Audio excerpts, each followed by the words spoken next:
Je suis très ravi d'être parmi vous aujourd'hui pour le GDG Nantes. Nantes, c'est une ville que j'affectionne particulièrement. Je suis déjà venu 2-3 fois avant, dans le passé, et j'ai passé un bon moment en tout cas, et notamment avec une collègue qui travaille chez Sphère Nantes. Donc aujourd'hui, je suis là pour vous parler un peu d'Anthos, mais j'ai voulu quand même faire une petite introduction, donc une grosse introduction quand même sur un peu Docker, Kubernetes, Istio, voir un peu le parcours qu'on a pu avoir pour arriver jusqu'à Anthos, parce que pour comprendre Anthos, il faut comprendre aussi un peu l'historique, tout ce qui est donc écosystème de containers.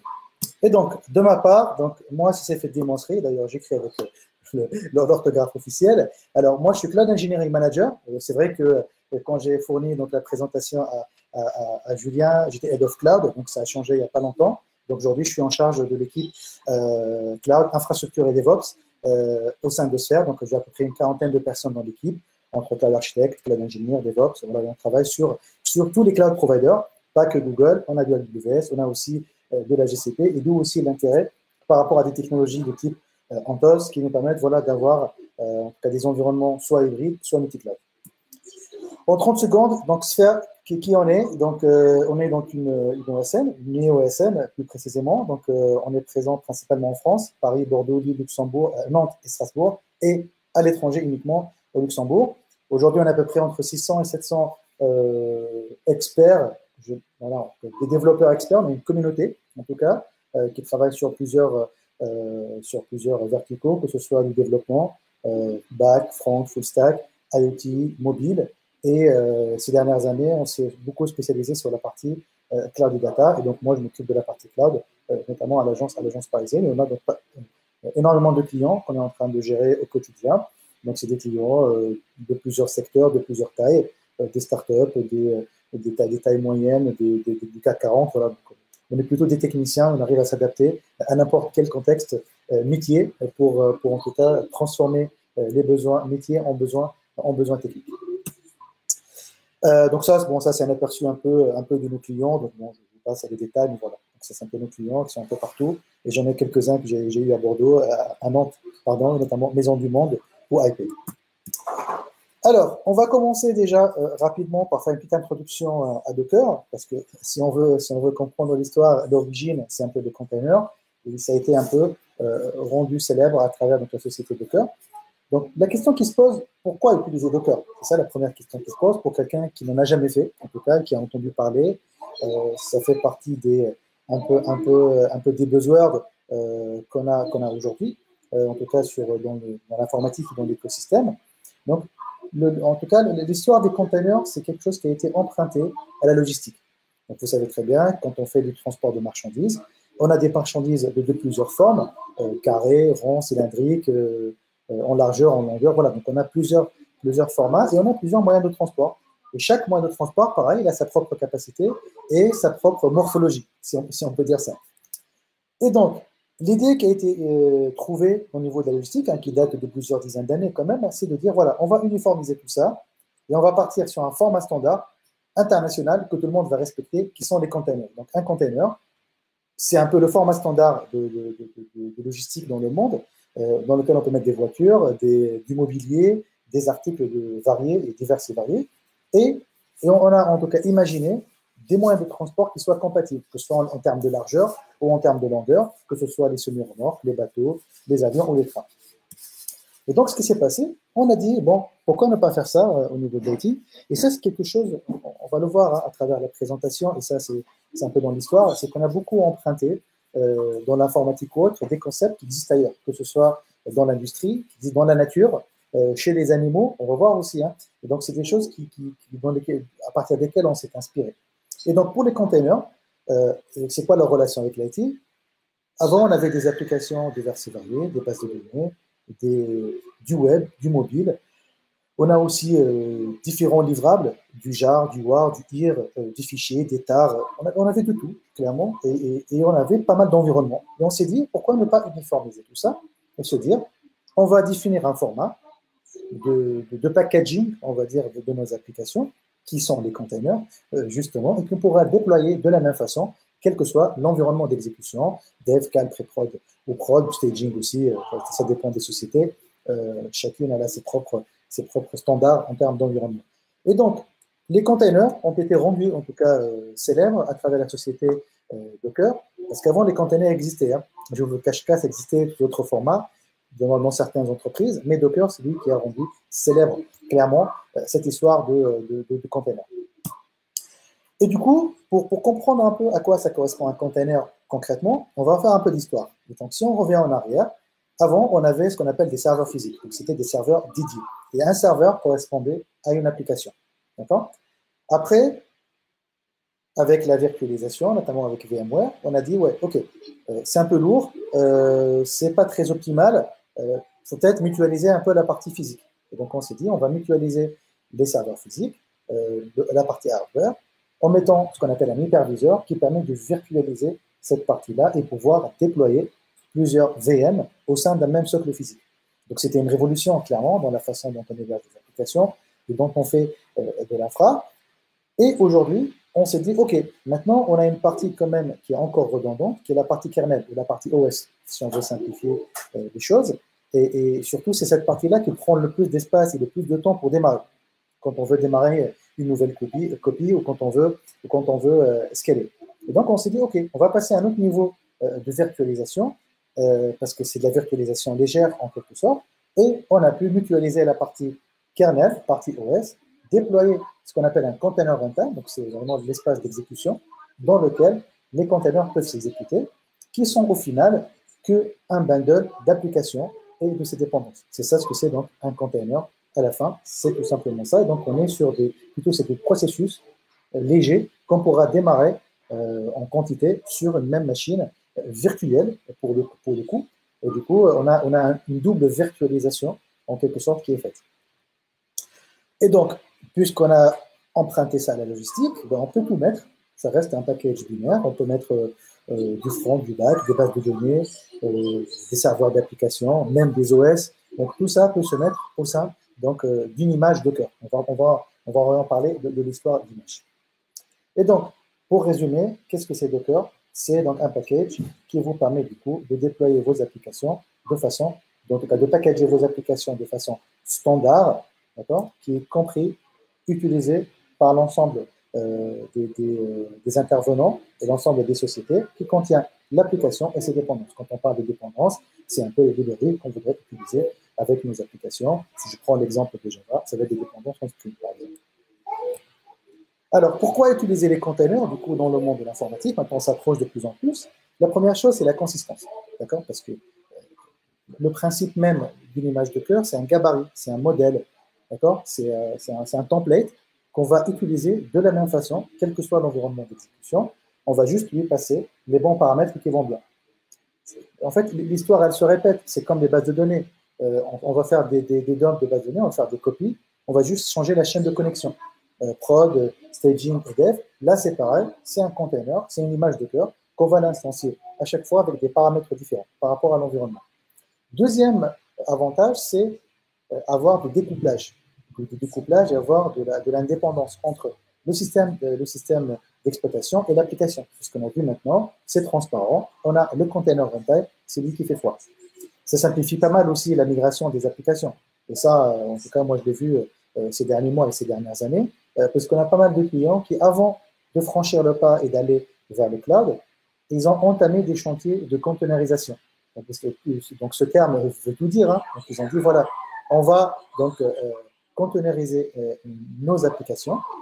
Comme ça, donc, quand on va déployer vers le cloud, ça sera transparent pour nous et on n'aura pas des problèmes en termes de compatibilité ou d'installation, puisqu'on ne traitera que des containers. Et à la fin, on aura donc de l'agilité, puisqu'on n'aura que des images Docker, on n'aura que des containers à gérer. Donc, ça va simplifier pas mal donc, les chaînes de déploiement et de développement, puisqu'on ne traitera que des containers qui sont des citoyens de première zone. Et donc, en quoi consiste une image Docker? Donc, ce qui est un peu le modèle, c'est un peu une structure en couche, d'accord? Une structure en couche. Et chaque couche, elle va contenir donc de nouveaux binaires qu'on va rajouter par rapport à l'image de base, parce qu'on aura toujours une image de base qui souvent correspond à une image d'un OS. Et à la fin, on va avoir juste une couche quand on va instancier les containers qui s'appelle donc le container layer. Donc, c'est juste la seule couche en écriture dans laquelle on va avoir la partie customisable de notre image Docker qui va se transformer en container. Et donc, pour spécifier, pour configurer donc, une image Docker, on a besoin d'avoir un fichier qui s'appelle Dockerfile. Donc, Dockerfile, c'est le fichier, c'est un standard, il faut que ça s'appelle Dockerfile. C'est en quelque sorte, c'est le template, c'est la description de ce qu'on voudrait mettre dans notre image Docker. Et donc, on va avoir donc une image de base, c'est ce que je disais. Donc là, en l'occurrence, c'est notre 12, hein, j'ai pris un exemple au pif. Et après, on va exécuter, on va faire les mêmes instructions qu'on aurait pu faire si on était en train d'installer l'application manuellement, comme à l'ancienne, sur un serveur. D'accord? Je vais changer de répertoire, je vais copier les fichiers, je vais lancer un npm install, je vais exposer le port 8080, ça c'est plutôt pour l'image, pour qu'elle puisse s'interfacer avec l'extérieur, et à la fin je vais lancer une commande, node espace serveur.js, ça va exécuter mon application. Du coup, votre application, elle est packagée dans un Dockerfile qu'on pourra committer dans un repo kit à côté de notre application. Donc on va avoir de la documentation, de l'historique, et on pourra voir qui a fait quoi à quel moment. Et après, une fois qu'on a construit notre image, on va la construire soit en utilisant, on va dire, Docker, l'utilitaire Docker, ou en utilisant des outils de type CI/CD, notamment CloudBuild, un GitLab CI, un GitLab Action, donc il y a plein de produits qui permettent de le faire. On va stocker notre image dans une registry.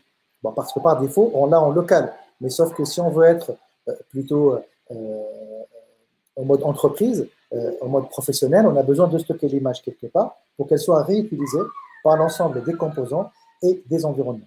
Et donc là, on a la registry publique Docker Hub. Sinon, chacun des cloud providers majeurs propose une registry managée. Donc chez Google, c'est la Google Container Registry. Chez Amazon, c'est Elastic Container Registry. Et chez Azure, c'est donc ACR. D'accord? Donc ça, c'est les trois registries principales.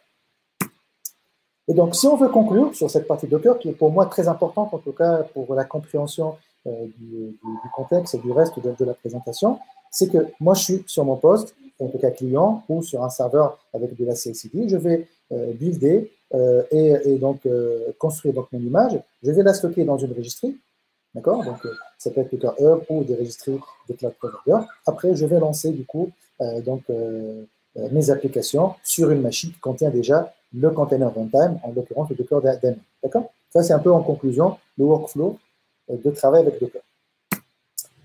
Du coup, jusque-là, bah, tout va bien. J'ai une image, deux images, trois images, on peut dire trois containers que je traite dans un serveur en local. Maintenant, si je veux traiter et gérer 10, 15, 20, 30 000, 10 000, 100 000 containers, qu'est-ce que je fais? D'accord? Je pense que ça devient quand même ingérable à la main. Il faudra passer par des outils qui sont un peu plus évolués, qui sont un peu plus puissants, qui me permettent de faire ce qu'on appelle de l'orchestration de containers. Et justement, si on regarde un peu sur le marché, en fait, il y a plusieurs solutions qui sont sur le marché. Il n'y a pas que Kubernetes. Il y a Docker Swarm, c'est la solution native de Docker. Il y a du HashiCorp Nomad, c'est la même société qui a aussi Volt, Terraform, Consul, et j'en passe. Vous avez du Rancher, vous avez du Mesos, Apache Mesos, et vous avez du Kubernetes. Donc ça, tout ça, c'est des orchestrateurs de containers qui permettent de simplifier la gestion en tout cas, et le déploiement des containers à l'échelle. C'est pour ça qu'on parle de 100 cas de containers, mais c'est vraiment pour se rendre compte de la taille de certains clusters et de certains types de workloads chez certaines sociétés. Même si tout le monde n'a pas 100 000 containers, moi non plus. Alors, qu'est-ce que c'est que Kubernetes? Donc déjà pour l'histoire, Kubernetes a été créé initialement par Google. Donc ça a été, c'est un produit donc, qui a été créé en interne, en s'inspirant de leur outil historique qui s'appelle Borg. Donc, je pense que Borg il a 16 ou 17 ans maintenant. Donc c'est un peu leur outil interne, propriétaire.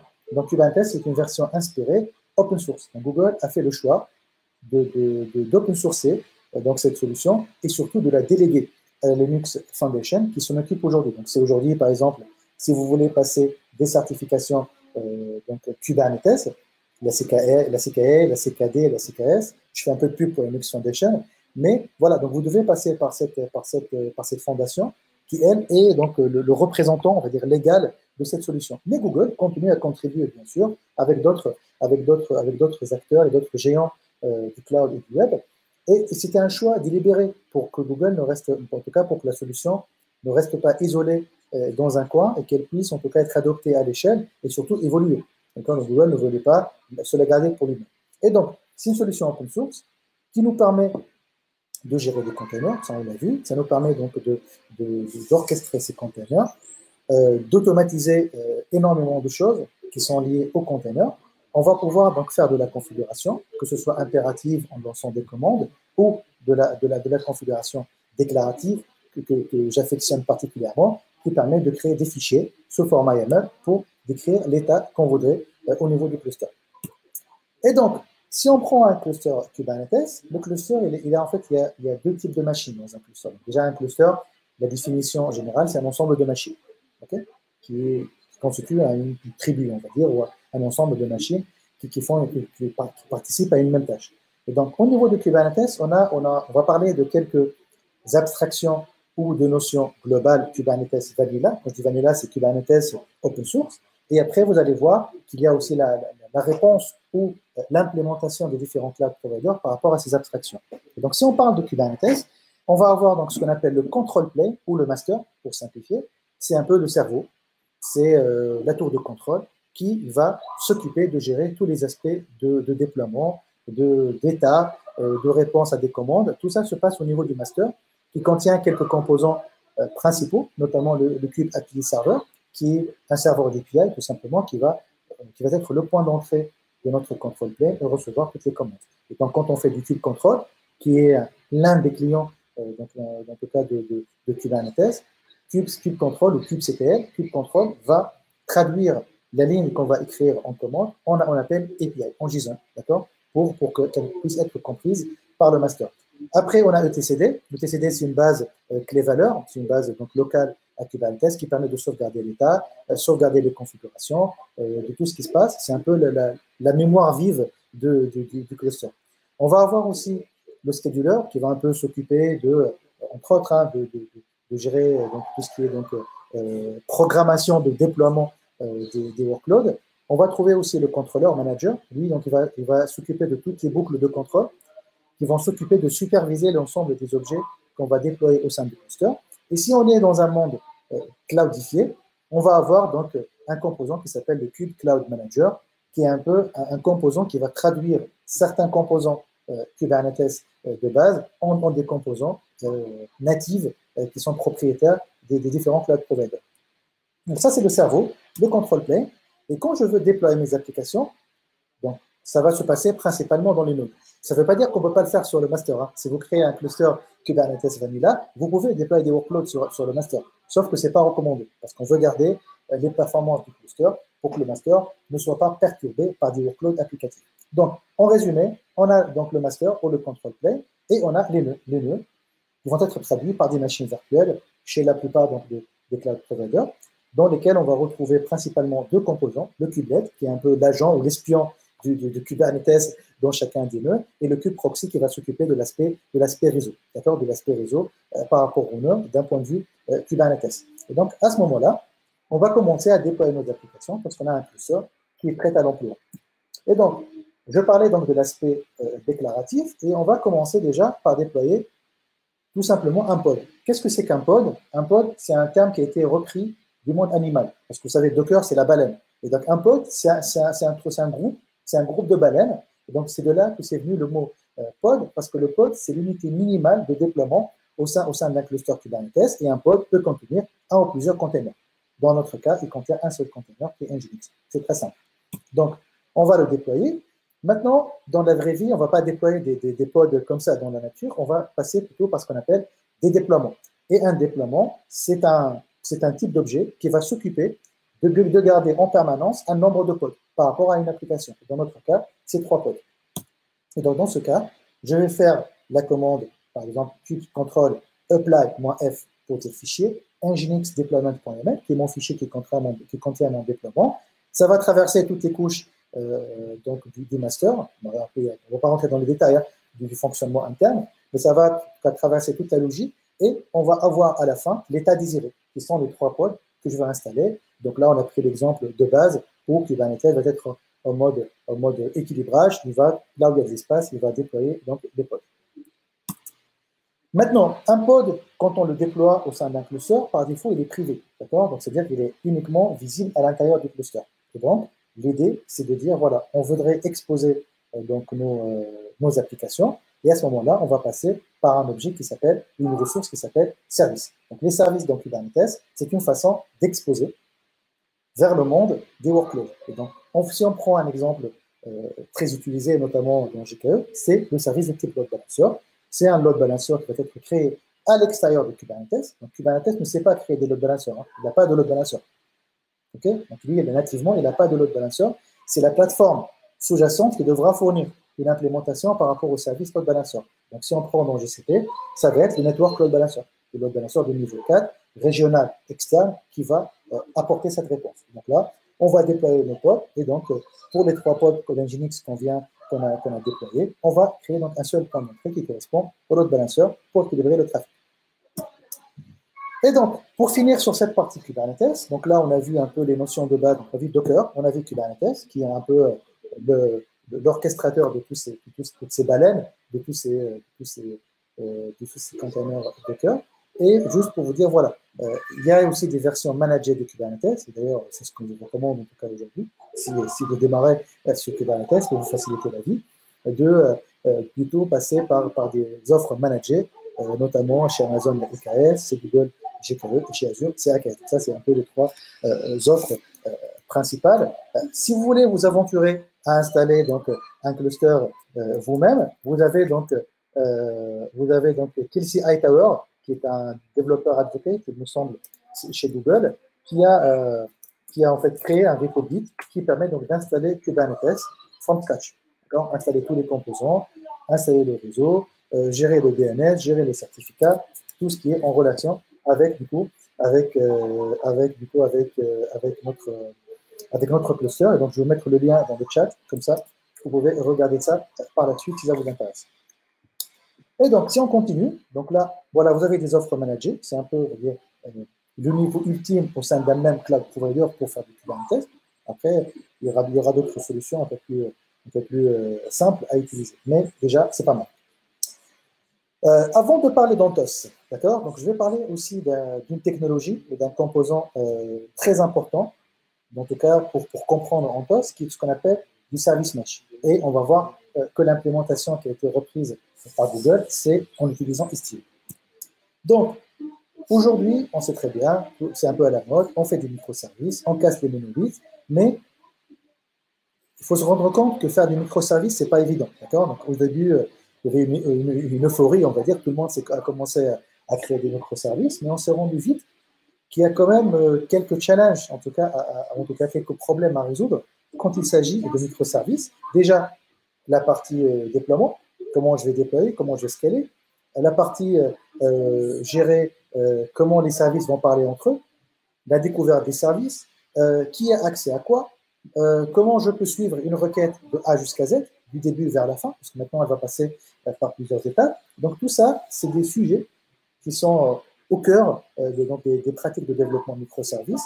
Et c'est pour ça qu'il faut même adapter les microservices, il faut le faire avec vigilance. Il ne faut pas non plus pousser l'exercice à l'extrême et avoir des dizaines, voire des centaines de nanoservices, que j'appelle, et qui ne servent pas à grand-chose au final et qui rajoutent plus de la complexité que de la simplicité. Et donc, un service mesh, c'est parmi les réponses qui ont été apportées, en tout cas, pour résoudre certains problèmes liés à tout ce qui est donc architecture en microservices. Et si on veut avoir la définition, un service mesh, ou en français un maillage de services, c'est un service, en tout cas c'est un produit, c'est un service qui permet de contrôler les communications entre les services. Donc maintenant, on a plusieurs services qui sont éparpillés dans notre infra, et on a besoin d'avoir quelqu'un qui va s'occuper de faire la colle ou la glue, entre guillemets, entre ces différents composants, et s'assurer que tout se passe bien. Donc ça, c'est le principe d'un service mesh. Et donc, qu'est-ce que ça va nous permettre de faire principalement? Contrôler le trafic, d'accord, voir qui fait quoi, quel service appelle quel service, l'observabilité, voir ce qui se passe, d'accord, avoir en tout cas une vision globale par rapport à tous les échanges et tout le trafic qui est en train de s'opérer, de la sécurité, sécuriser nos microservices, ne laisser que ceux qui sont autorisés à le faire et voir par rapport au monde extérieur. Donc ça, c'est un peu les fonctionnalités de base qu'on va retrouver dans un service mesh et pas que. Hein. Et donc, Istio, c'est un service mesh, on va rentrer tout de suite dans le sujet, qui est un produit open source, d'ailleurs pareil, comme Kubernetes, donc on reste un peu dans la même philosophie, qui permet de connecter, sécuriser, manager, monitorer vos microservices, même entre plusieurs environnements. Et vous allez voir que Istio, c'est vraiment parmi les produits clés qui ont rendu Anthos possible aujourd'hui. Sans Istio, je ne pense pas qu'on serait arrivé. D'accord? Kubernetes tout seul ne permet pas d'avoir de l'Anthos. Kubernetes, c'est vraiment l'exécution qui peut être un peu locale par rapport à chacun des environnements, mais c'est Istio qui va faire un peu le chef d'orchestre et l'harmonie dans tout ça. Et donc, si on prend un exemple simple avec Istio, donc comment fonctionne Istio au final? Là, on dit, ouais, ok, Istio, je vais utiliser Istio, je vais installer Istio. Comment ça marche dans la vraie vie? Ben, ça marche avec un modèle qui s'appelle Sidecar. Donc Sidecar, c'est aussi emprunté de la vraie vie, avec les motos en mode cabine à côté, ce qu'on appelle les Sidecars. C'est, on va venir dans un pod, donc le pod qui contient déjà notre application, typiquement une application front-end, en Angular, en React ou autre, et on va venir rajouter un proxy, d'accord? Et Istio utilise principalement les proxy Envoy. Donc, le proxy Envoy, c'est un produit pareil open source, d'accord? Qui vont venir se greffer dans chacun des pods pour contrôler les accès et puis être l'interface, on va dire un peu, vers le monde extérieur. Et tous les échanges qu'ils vont avoir entre notre microservice, notre front-end et le reste du monde va passer obligatoirement par le proxy, qui va rajouter, sans modifier l'application, toutes les fonctionnalités avancées dont on vient de parler. Et donc, d'autres fonctionnalités qu'on pourrait faire aussi à travers Istio, on peut faire du traffic splitting, notamment pour faire du canary. On peut faire du trafic, donc du split de trafic aussi par contenu, suivant certains utilisateurs, suivant certains tags, suivant certaines informations. On peut tester les erreurs, injecter de l'erreur artificiellement dans nos microservices pour voir comment ils se comportent.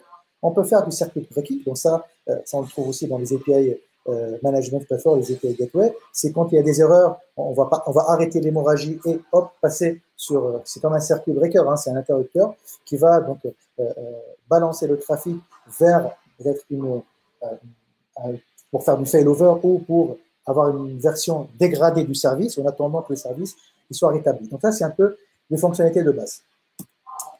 Et donc, ce qui nous amène, du coup, on est à mi-chemin là, on a fait 30 minutes de présentation, il me semble, et ce qui nous amène maintenant à parler d'Anthos. Donc, vous voyez très bien, on a parlé des containers avec Docker, on a parlé de l'orchestration de ces containers avec Kubernetes, on a parlé du service mesh avec Istio. Et donc, on se retrouve maintenant avec du cloud hybride et avec Anthos.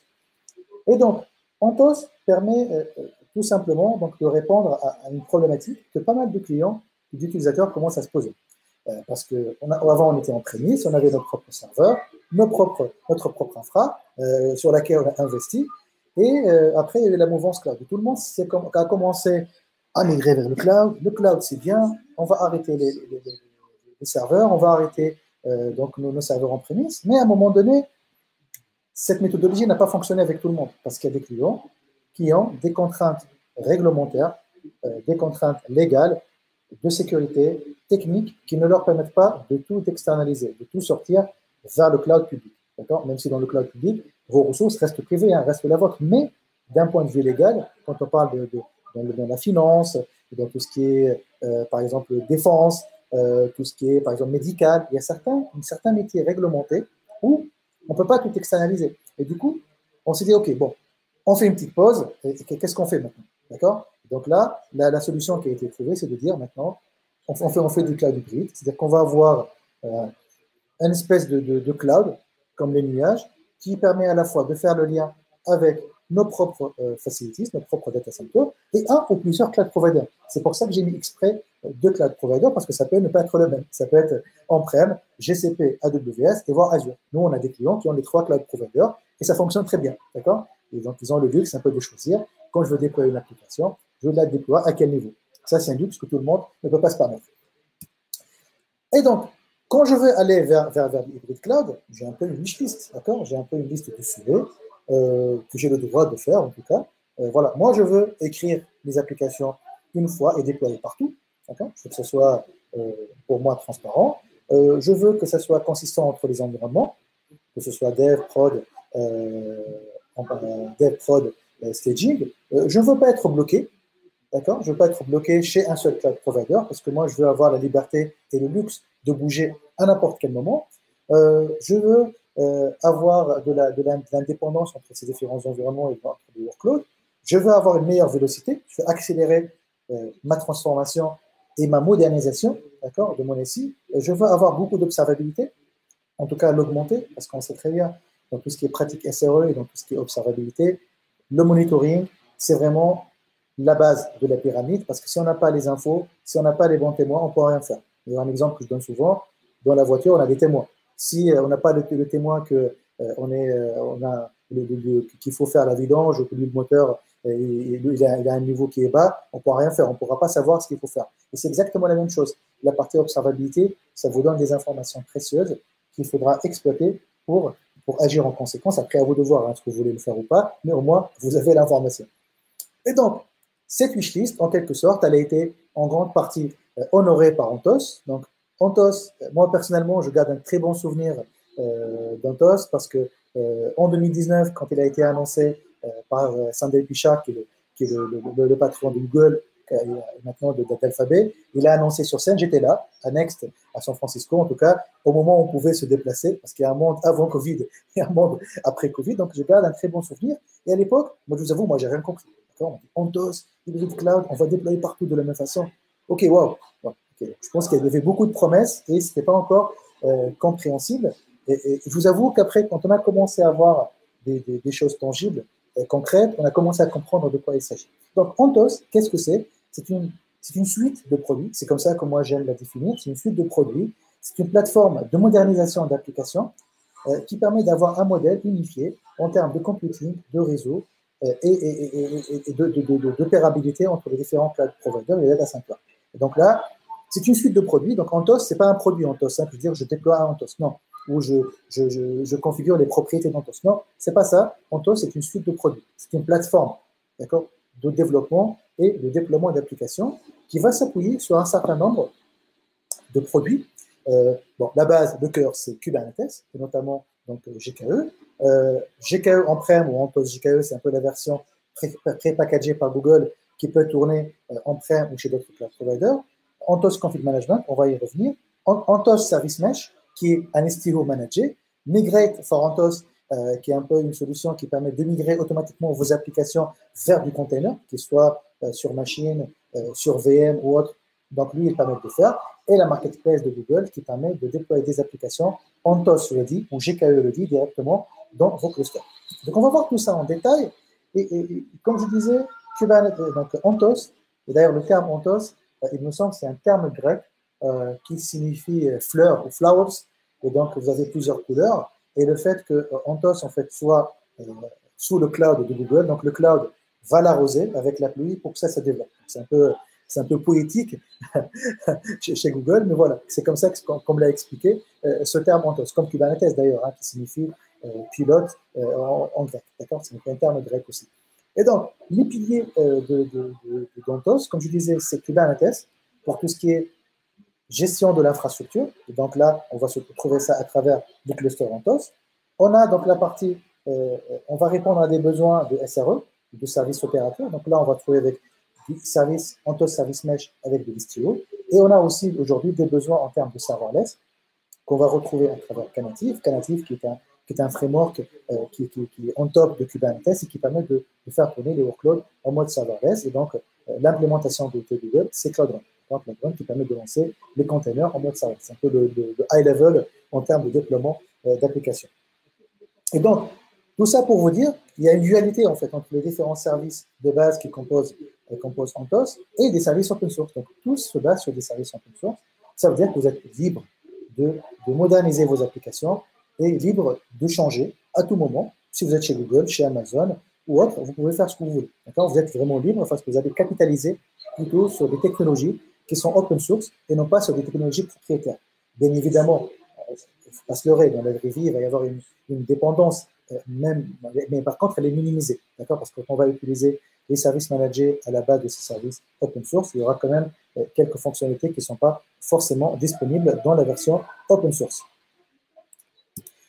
Allez, maintenant, on va voir un peu l'architecture, d'accord? Comment tout ça s'organise. Et j'aime bien ce genre de schéma qui montre un peu les composants de base. Déjà, vous l'avez bien compris, on a les trois piliers qu'on vient de voir à la open source. Donc, la partie gestion des clusters, c'est du cube. La partie service management, c'est de l'Istio. La partie serverless, c'est du Knative. Donc, on verra juste après les produits correspondants. On a la partie policy management qu'il faudra adresser. Comment je la configuration à l'échelle, surtout en termes de sécurité de tous mes clusters, quel que soit leur endroit. Donc, c'est un nouveau challenge. Comment je gère la partie operations, comment j'observe ce qui se passe, comment je collecte les métriques, comment je collecte les logs de façon centralisée. Et du coup, le fait qu'on soit dans Anthos, ben aujourd'hui, on a la possibilité clairement de déployer nos applications dans des clusters dans Google Cloud, chez d'autres cloud providers. Donc ça, les deux, c'est chez d'autres cloud providers, j'expliquerai la différence. Sur du bare metal, notamment on parle de Edge, et on-prem, notamment sur du VMware, du vSphere, si on veut l'appeler comme ça. Donc ça, c'est les différentes méthodes qu'on pourrait aussi avoir aujourd'hui, en tout cas les différents types de clusters qu'on pourrait avoir au niveau de Anthos. Et donc, si on met, donc, on va dire, la traduction, comme je disais, c'est un peu du Cloud Run pour du serverless, ou du Cloud Code aussi. Je vous montrerai ça après aussi avec Cloud Code, avec la Anthos Developer Sandbox. Service Mesh avec Istio, GKE dans GCP. Si on est, donc là, je vais vous expliquer juste la subtilité ici qui est un peu particulière. Donc là, c'est simple, un bare metal et du VMware. Ici, vous avez deux façons de déployer GCP, en tout cas d'utiliser Anthos avec d'autres cloud providers. Soit la façon la plus simple, on va dire, mais qui est la moins flexible, je dirais, d'un point de vue opérationnel, c'est de déployer donc des clusters managés EKS ou AKS et de les attacher au hub, dans la dashboard, qui soit visible et géré d'un point de vue, Anthos. Après, Google nous met à disposition aussi aujourd'hui, qui commence à arriver, clairement, qui n'est pas 100% fini, le fait de pouvoir utiliser des utilitaires Google pour déployer, entre guillemets, à la main, des clusters managés par Anthos, en utilisant les VM EC2 et les Azure VM. Donc, en gros, c'est Google qui va, comme il le fait en mode on-prem sur du bare metal, il va un peu installer son control plane, c'est un peu la partie intelligence, et après, il va installer donc, des utilisateurs clusters pour qu'ils puissent être utilisés directement par Anthos. Alors, c'est une autre façon de voir les choses que j'aime bien aussi, c'est de dire, voilà, imaginons, j'ai du on-prem et j'ai du cloud public, d'accord? Comment je vais répartir un peu mes services. Et donc, on va dire le plus qu'on va avoir par rapport à ce qu'on a eu depuis tout à l'heure, là, on va avoir du Anthos JKE, là, on va avoir du JKE, clairement la version managée, mais surtout qu'on va aussi avoir du Anthos Configuration Management. Donc, Anthos Configuration Management, c'est des agents qui vont s'installer au sein de chacun des clusters et qui vont observer, écouter un repo Git central. Et dès qu'on va faire des modifications, des commits, des couches dans ce répertoire-là, les modifications vont s'opérer automatiquement au niveau des clusters. Donc, Anthos Configuration Management, moi, je le vois plus sur la partie configuration globale des clusters. Ce n'est pas forcément pour la partie applicative, d'accord? C'est plus pour la partie, dans l'applicatif, on peut utiliser Helm, par exemple. D'accord, ça peut être pas mal pour packager donc, une application dans sa globalité d'un point de vue Kubernetes. Mais surtout, là, avec Anthos Configuration Management, c'est surtout pour la partie sécurité. J'ai des paramètres de sécurité que je veux appliquer partout, quel que soit mon cluster. Je le fais à travers Anthos Configuration Management, qui, lui, au-delà du fait qu'il va appliquer les modifications quand je commit, mais aussi qu'il va les appliquer si je les modifie à la main. Donc, si j'ai un paramètre de sécurité que j'ai modifié dans le cluster, Anthos Configuration Management va voir qu'il y a un écart, il va revenir à l'état désiré par le repo Git qui fait foi, qui est la source de vérité. Voilà, voilà. Donc, juste avant de passer à la démo, parce que je vous ai quand même préparé une démo, j'espère que ça va fonctionner, vous connaissez toujours l'effet démo. Donc, je voulais quand même vous partager ce lien sur la partie Anthos Developer Sandbox. Donc, Anthos Developer Sandbox, on va voir ensemble. Je vais chercher. Hop. Donc, ça, c'est on va dire, allez, Google a créé pour, on va dire, pour les utilisateurs, un environnement sandboxé dans lequel ils peuvent s'exercer, d'accord, de façon libre et sans avoir des coûts supplémentaires, en mettant à disposition en tout cas à travers le Cloud Shell, pour ceux qui connaissent, qui est un peu une machine virtuelle provisionnée gratuitement pour chacun des utilisateurs dans Google et qui est streamée en quelque sorte au niveau de la console pour que vous puissiez donc l'utiliser très facilement parce qu'elle contient le Cloud SDK déjà préinstallé, les runtime des langages de programmation les plus populaires qui sont installés, Terraform, Kube-Control, donc il y a pas mal d'outils qui sont installés donc qui permettent rapidement de commencer. Vous allez aussi utiliser Cloud Code, qui est un peu une extension ou un plugin qui peut être utilisé d'ailleurs en dehors de Cloud Shell à travers Eclipse ou IntelliJ. D'ailleurs, Julien, donc on a parlé au début avec le partenariat qu'ils ont dans JDG Nantes avec IntelliJ IDEA. Vous avez aussi un Minikube, qui est un peu un outil qui permet d'avoir un cluster Kubernetes local avec juste un nœud. Et à la fin, vous avez aussi un Cloud Build Local Builder pour simuler vos builds CI/CD. Je vais peut-être partager, donc, hop, je vais repartager l'écran. Donc, c'était tout l'écran qui était partagé. On va faire comme ça. Hop. Et donc, si vous regardez Anthos Sandbox, d'accord, donc elle est là, donc je vous partagerai l'URL tout à l'heure. Si vous cliquez dessus, automatiquement, Google va vous provisionner donc, un Cloud Shell, d'accord, je vous confirme. Donc, il va cloner déjà un répertoire et il va me mettre à disposition donc, ce repo-là pour que je puisse commencer à m'exercer, tester du Cloud Run en local, tester du Cloud Build en local et déployer mes applications sur du Kubernetes. Alors, la démo, ce n'est pas du Anthos Developer Sandbox. Hein. On pourra la faire si on a un peu de temps. Mais moi, ce que je voulais voir avec vous aujourd'hui, c'est surtout toucher concrètement ce que c'est que Anthos. D'accord? Donc, pour ça, j'avais un peu... allez, on va aller dans la console plutôt. Je vais aller plutôt dans la console. Ça, on va aller dans la console. Donc, j'ai créé un projet GCP. C'est un projet dédié par rapport donc, à cette démo. Je l'appelle Anthos démo, je pense. Et dans lequel j'avais créé donc, un cluster GKE. En parallèle, j'ai utilisé donc Anthos GKE aussi pour créer, donc c'est un utilitaire qui est mis à disposition par Google, pour provisionner aussi donc un cluster Kubernetes, d'accord, directement dans AWS, que je vous montrerai aussi. Donc j'ai créé une démo, donc c'est ça le projet. Donc première étape, j'ai créé mon cluster. Donc c'est un cluster Kubernetes un peu plus banal, d'accord. Et en parallèle, j'avais créé aussi le cluster AWS que je vous montrerai. Et donc là, bon, comme ça prend un peu de temps, d'ailleurs juste en fait l'association, ça prend quelques minutes, donc je ne voulais pas le faire en temps réel. Donc j'ai préparé tout ça à l'avance. En tout cas, j'ai mon cluster Kubernetes, vous le voyez ici, et j'ai aussi un cluster qui apparaît, c'est un AWS cluster, voilà, qui est un provider comme AWS que j'ai déjà provisionné. Et donc, si on veut regarder côté AWS, on va AWS console, pour l'instant, je n'ai pas réussi à retenir l'URL exact, mais je vais y arriver. Hop, se reconnecter. On va se connecter donc à notre console AWS. J'aurais dû préparer tout ça. J'ai un peu un peu de temps. Hop, là, est-ce que je suis bien sur la bonne région? Je suis sur la bonne région. Si vous regardez dans EC2, vous allez voir qu'il y a déjà plusieurs machines qui ont été provisionnées. D'accord?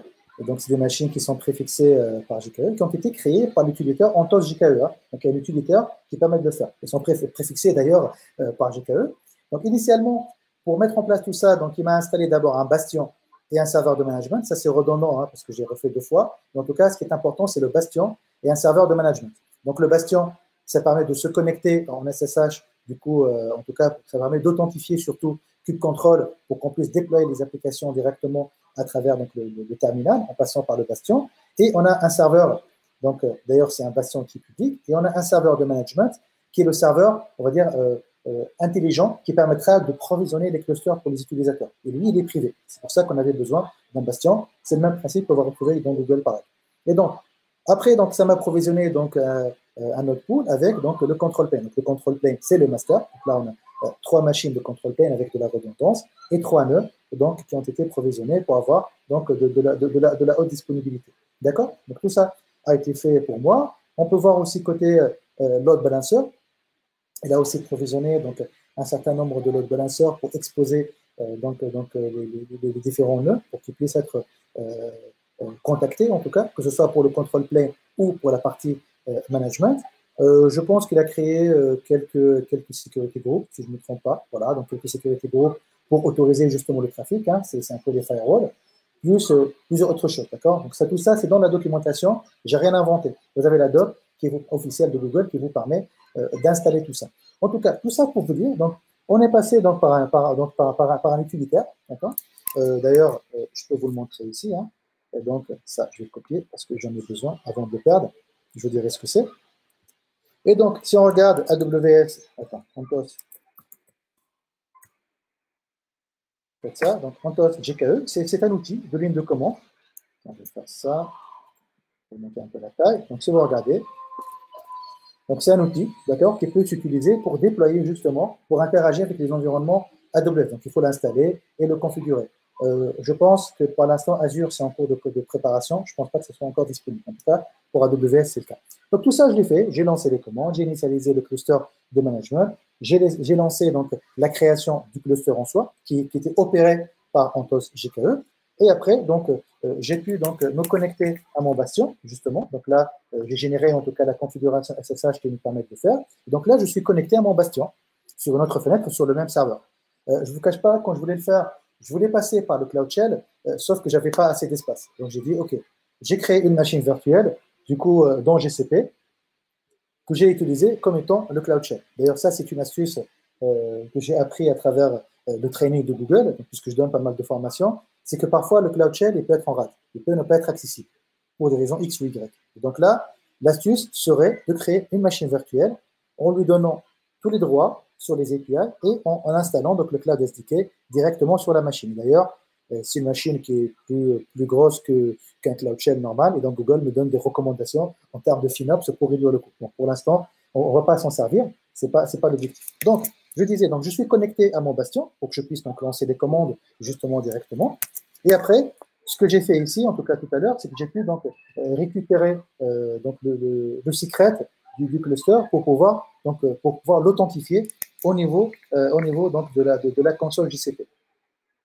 Et donc, il y a deux choses qu'on va faire. Donc, la première chose qu'on va faire déjà, c'est qu'on va aller dans Anthos.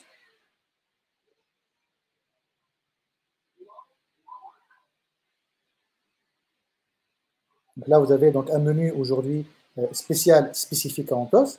Donc, automatiquement, notre cluster AWS a été intégré à Anthos, donc il l'a reconnu automatiquement.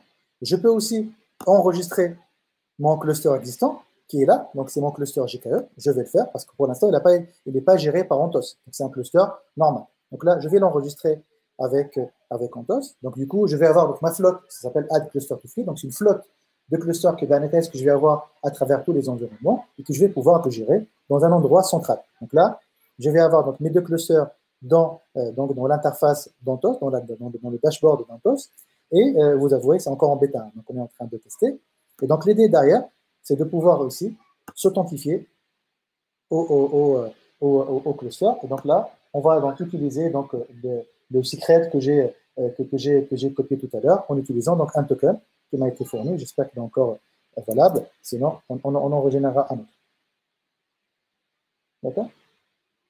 Voilà. Donc là, mon cluster, parfait. Donc là, il n'y a pas eu d'effet démo. On est bon. On a pu enregistrer donc notre cluster qui est de type Anthos. Du coup. Donc là, c'est véridique, c'est réel. On peut le faire maintenant. Donc, par rapport à il y a 2 ans, quand j'ai vu l'annonce, je peux vous dire que maintenant, c'est un peu le rêve qui se transforme en réalité. Donc maintenant, ce qu'on va essayer de faire maintenant ensemble, parce qu'il nous reste exactement 9 minutes, on va essayer donc de déployer donc, quelques applications, si vous voulez, à droite ou à gauche, et voir un peu comment tout ça se passe. D'accord?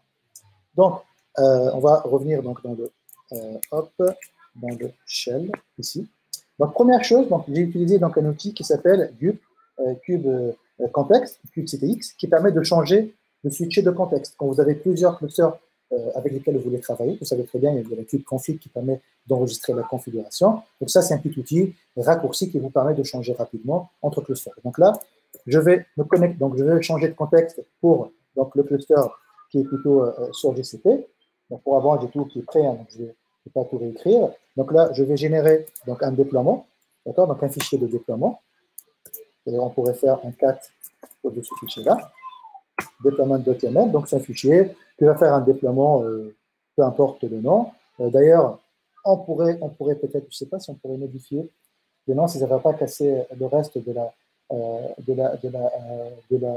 mot. Allez, on va prendre le risque. On va faire un truc en mode GDG Notes. Donc nano, deployment YAML. Donc là, on va modifier le nom du déploiement. On va l'appeler. On laisse 5001. Non, je pense que c'est le port. Hein. Je pense que ça doit être le port. On va l'appeler GDG Notes deployment. OK? CTRL-O, CTRL-X. C'est pour ça que c'est le port. Et 5001, donc gardons-le. Donc si je refais un 4, on voit très bien que j'ai le bon déploiement. D'accord? Allez, maintenant, on connaît très bien la chanson, donc maintenant je vais faire un cube contrôle, d'accord? Cube CTRL, apply.f pour dire que c'est une file qui s'appelle deployment.ml. Et donc là, on va lancer la création d'un déploiement dans GCP. Donc vous pouvez voir l'état d'avancement. Vous pouvez faire un cube contrôle get deploy comme raccourci deploy, hein, c'est de la miniature. Donc là, il a été déployé. On peut regarder aussi les pods qui correspondent donc aux applications. Donc, on voit très bien qu'on a les 3 copies qui ont été initialement demandées par le déploiement. Donc, tout va bien, il n'y a pas de problème. Maintenant, on va créer maintenant un service, puisqu'on voudrait donc exposer notre application. Donc, de la même façon, on va créer donc un service qui va pointer sur l'application avec des... Est-ce qu'il a fait ou pas? Voilà. Donc là, si on regarde tout à l'heure, quand on a regardé le déploiement, on avait donné en fait comme sélecteur, comme label, on a App Products. D'accord? Donc le service qu'on va utiliser maintenant, on va appeler comment service YAML. Et là, comme sélecteur, App Products. D'accord? Et donc, là, ça, un tout petit peu. Et donc là, on va faire pareil. CTRL, apply.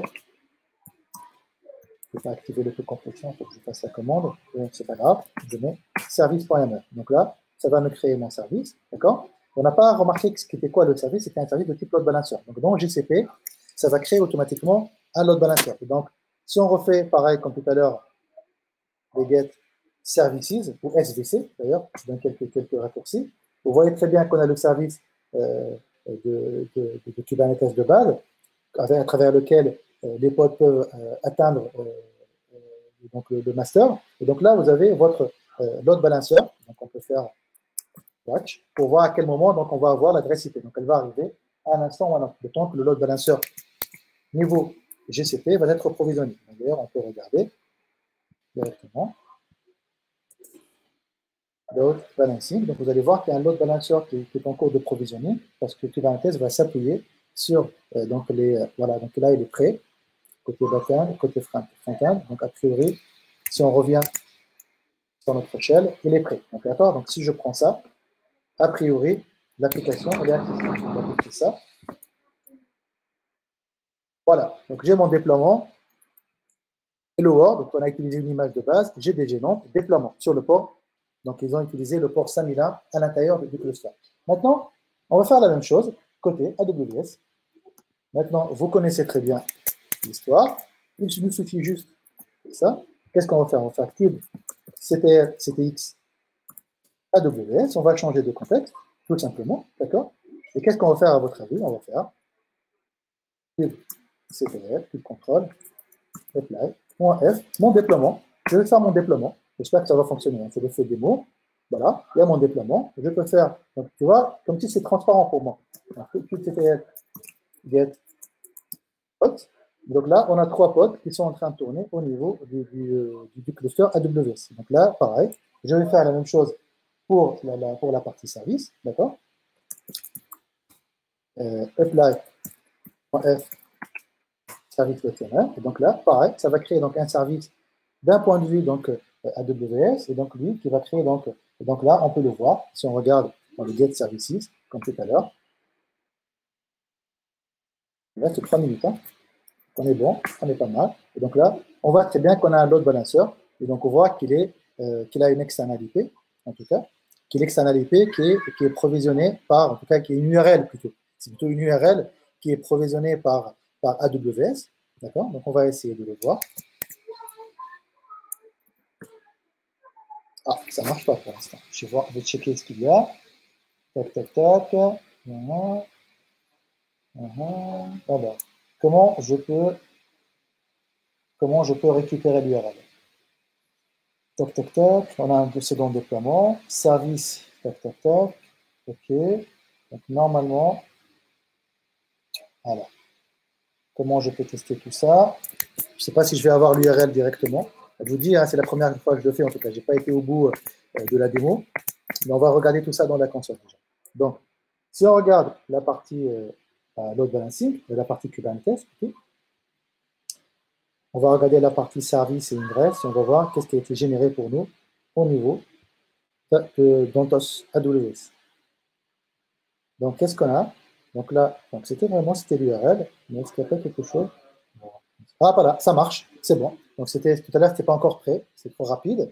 Donc là, vous avez la même version, vous les voyez côte à côte, qui est déployée sur GCP, et une version qui est déployée sur AWS. D'accord? Donc là, on a pu déployer la même application, mais d'une facilité monumentale. D'accord? Il n'y a rien à faire. C'est vraiment le premier setup qui prend un peu de temps, le temps de configurer les clusters, les clusters de management, les user clusters, faire les connexions, vous avez vu les logins, tout ça. Une fois que c'est fait, un développeur, pour lui, ça va être transparent. Déployer une application sur Google, sur Amazon et demain sur Azure, quand ça sera configuré, ou même en-prem, ça sera la même chose. D'accord? On aurait juste peut-être dû changer un peu le nom du déploiement pour mettre AWS, mais ce n'est pas grave. Ça montre que c'est le même déploiement qui est utilisé.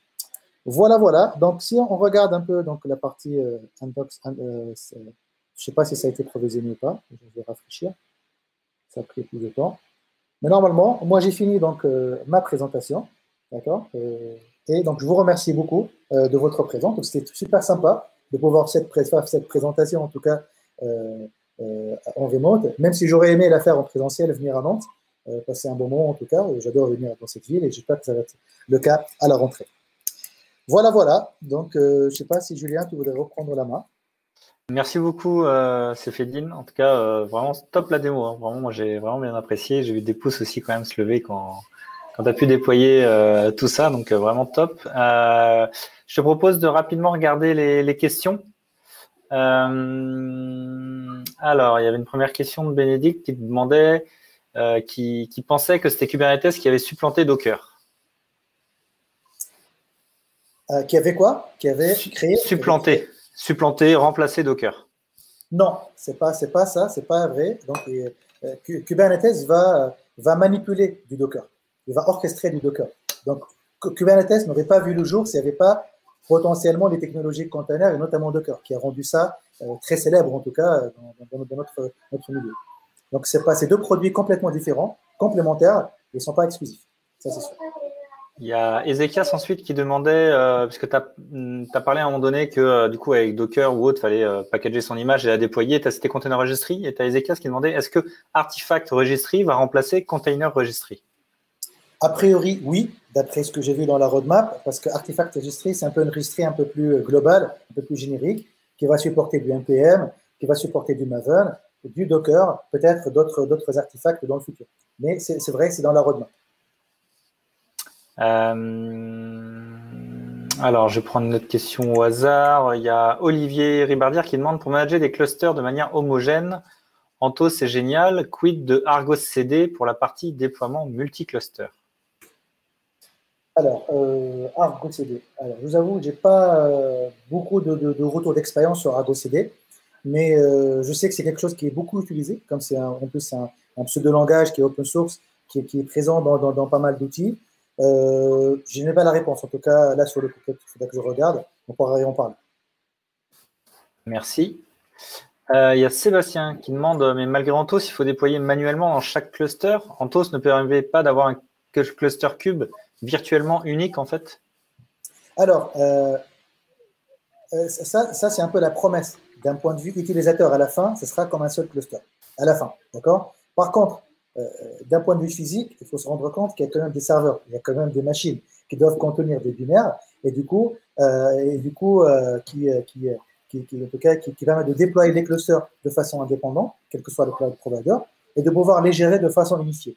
Maintenant, ce qui va être intéressant, c'est le côté applicatif. Ce n'est pas le côté infra. C'est qu'à travers Istio, on pourra créer des services globaux, virtuels, qui permettront d'équilibrer le trafic entre plusieurs clusters, voire rediriger le trafic avec des ingresses vers plusieurs clusters. Et d'un point de vue opérationnel, pour l'instant, on n'a pas encore atteint ce niveau de virtualisation, parce que ça reste quand même des plateformes différentes, et la gestion bas niveau, elle est gérée par chacun des cloud providers. Ok.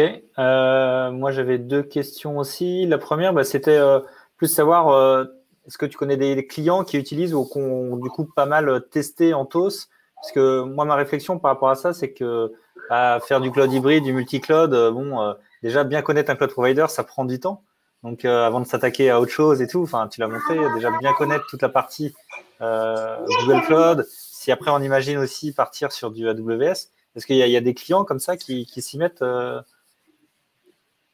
Alors pour le côté, là, je pense que le côté AWS est récent, côté Anthos. C'était pas par ça que Google, ils ont commencé par VMware. C'était la première, on va dire, version GKE on-prem, packagée. Après, ils ont sorti la version bare metal. Donc, pour tout ce qui est du coup, pour s'affranchir en tout cas de VMware, parce que c'était un peu contraignant pour certains clients qui ne voulaient pas, en tout cas, utiliser du VMware. Et après, maintenant, on commence à s'intéresser au cloud provider. Donc, nous, en tout cas, chez Sphere, on a quand même une première référence sur la partie Anthos qui est en Nouvelle-Calédonie. Donc, c'est marrant. Ça fait partie de la France. En plus, administrativement, c'est pour ça qu'on a pu travailler avec eux. Ils ont en fait des problématiques de réseau parce qu'ils sont reliés à l'Australie avec une seule fibre qui n'est pas très fiable. Et donc, ils ne peuvent pas utiliser le cloud public du coup en mode 100%. Ils ont besoin d'avoir une version déconnectée chez eux sur laquelle ils ont la main et profiter de toute l'intelligence, de toutes les fonctionnalités avancées que permet de donner GKE en local. Et du coup, donc c'est pas moi directement. Moi, j'ai plutôt participé, je vous avoue, à l'avant-vente et quelques formations. Mais c'est mon collègue à moi qui a travaillé avec eux, qui les a accompagnés. D'ailleurs, c'était compliqué en termes de time zone, pour l'anecdote. Donc, mon collègue, il faisait des demi-journées. Donc, il était obligé de commencer à 2h, 3h du matin pour avoir l'horaire de la Nouvelle-Calédonie. Mais c'est une première expérience qu'on a pu avoir.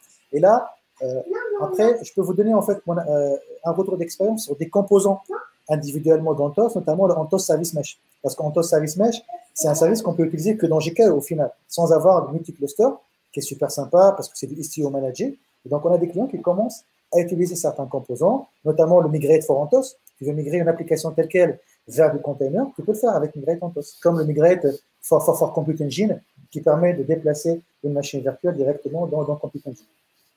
Donc, okay, ça arrive en tout cas, on le voit. Oui, voilà, c'est dans les tendances quand même des clients qui regardent cette solution, quoi. Et je t'avoue que j'avais, moi, en tout cas, profité par la presse pour préparer cette démo que je n'ai pas déroulée en entier. Je suis m'arrêter un peu à l'installation et donc heureusement ça a marché. Et est-ce qu'il existe une formation, une certification sur Anthos côté Google Cloud? Il y a des choses comme ça dans les bacs peut-être? Alors, il y a déjà une formation sur Anthos qui plutôt s'appelle Hybrid Cloud with Anthos. Je pense Architecting Hybrid Cloud with Anthos. C'est une formation de 2 jours qui est pour l'instant très orientée Istio, Anthos Config Management, Cloud Run for Anthos. C'est plus des composants, on va dire comme ça. On n'a pas ce bridge vers les autres cloud providers. Moi, personnellement, je l'ai donné 2 ou 3 fois. Donc, ce n'est pas une formation pour l'instant qui est très demandée, parce que les clients qui sont arrivés, en tout cas au niveau de se poser la question sur Anthos, il n'y en a pas beaucoup. Mais c'est une formation qui existe aujourd'hui, qui a le mérite d'exister et qui, je pense, ça va évoluer dans le temps justement pour intégrer ce genre de manipulation. Très bien. Hop, je rajoute le lien vers la formation. Et puis, c'est fini. Je te remercie encore pour cette session GDG. Effectivement, on ne sait pas trop en fait en septembre comment ça va se passer. Est-ce qu'on alterne des sessions en remote et des sessions en physique ou est-ce qu'on fait quelque chose en hybride? Ça, on verra bien. En tout cas, je te remercie encore d'être présent ce soir et puis merci aux différents participants qui sont restés jusque-là. Sachez que du coup, la vidéo sera disponible sûrement demain du coup sur le YouTube de GDG France. Et puis, je vous souhaite une bonne soirée, un bon euro pour ceux qui suivent le foot, un bel été pour ceux qui partent en vacances. En tout cas, soufflez bien, coupez bien des écrans et puis je vous donne rendez-vous à la rentrée ou peut-être au 29 juin avec le Nanjag. À bientôt et puis bonne soirée à tous. Merci à tous. Bonne soirée. Ciao.